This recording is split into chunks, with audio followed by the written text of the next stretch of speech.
शिक्षा वही थी आज भी वही है। खून का एक एक कतरा मेरे देश के काम आएगा। राजगुरु, बताओ तुम्हारी आखिरी इच्छा क्या है? मेरी यही आखिरी इच्छा थी कि मैं चैन की नींद सो जाऊं, परंतु आज मेरे लिए इससे बड़े सौभाग्य की बात और क्या होगी कि मैं अपनी मातृभूमि पर सदा सदा के लिए चैन की नींद सोने जा रहा हूँ। सुखदेव, बताओ तुम्हारी आखिरी इच्छा क्या है? मेरी आखिरी इच्छा यही है कि हम तीनों को आपस में गले मिलने दिया जाए। इन तीनों के हाथ खोल दिए जाए।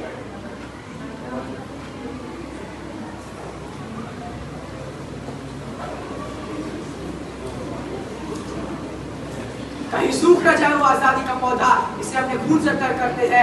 खुश है ना मेरे अहले वतन, अब हम तो सफर करते हैं। मुझे गम नहीं कि धर्म न टूट जाए। मुझे मेरा प्यारा वतन चाहिए। मैं जीता इस तिरंगे के लिए हूँ, मरूंगा तिरंगा कफन चाहिए। इंकलाब! जिंदाबाद! इंकलाब! जिंदाबाद! इंकलाब! जिंदाबाद! भारत माता की जय! भारत माता की जय! Proceed with the execution.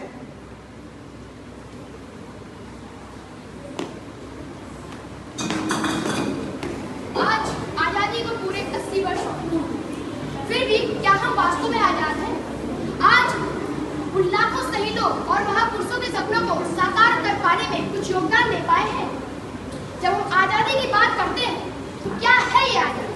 क्या वो है आजादी जहाँ पर अमीरों ने पैसों से अपने घर भर लिए, वहीं पर गरीब असहाय एक एक रोटी को मोहताज है? क्या वो है आजादी? कि वो है आजादी जहाँ पर लाखों किसान कर्ज के नीचे दबकर आत्महत्या करते हैं? क्या वो है आजादी? आइए इस आजादी को एक गरीब किसान के नजरिए से देखते हैं।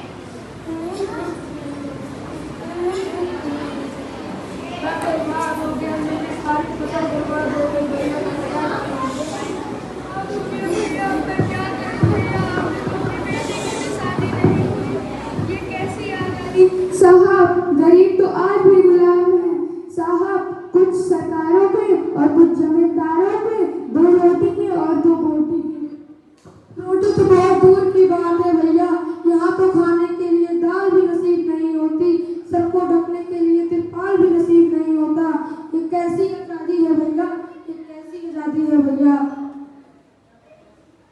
आजादी के इतने साल बाद गरीबों की ये दुनिया बनी।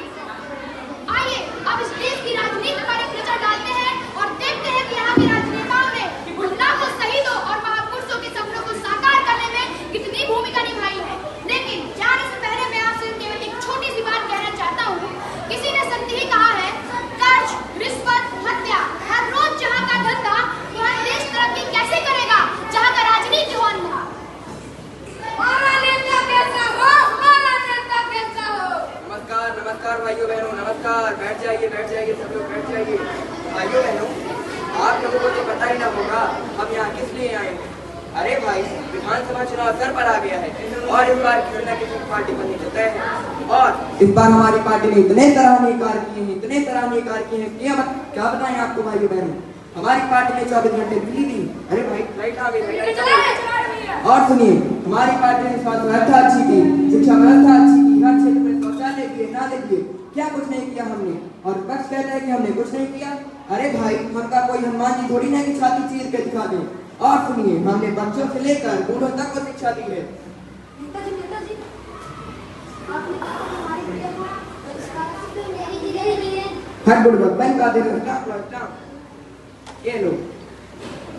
और सुनिए, हमने गांव में ऐसी रोडें बनवाई, ऐसी जहां गाड़ी सर से आती है और फर से जाती है। सड़क पे इतना बड़ा गड्ढा है, एम्बुलेंस गिर गई है, वही के साथ साथ परिवार वाले भी मर गए हैं।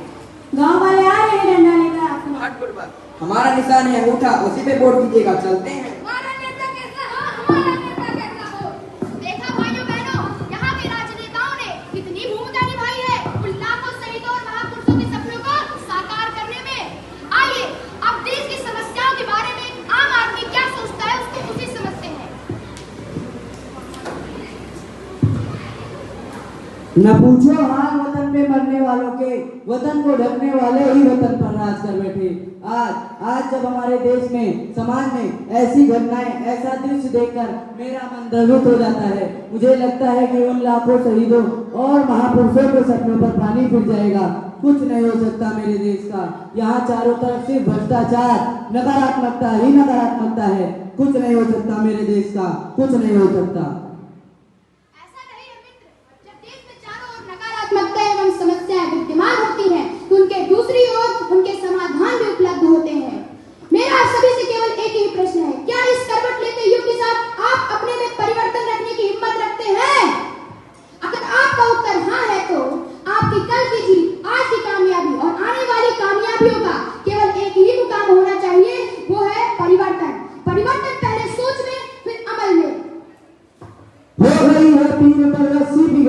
चाहिए, हो गई है पीर पर्वत सी पिघलनी चाहिए, इस हिमालय से कोई गंगा निकलनी चाहिए।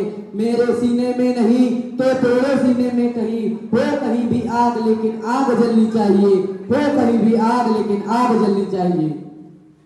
परिवर्तन का केवल एक ही सूत्र है, वो है सत्य।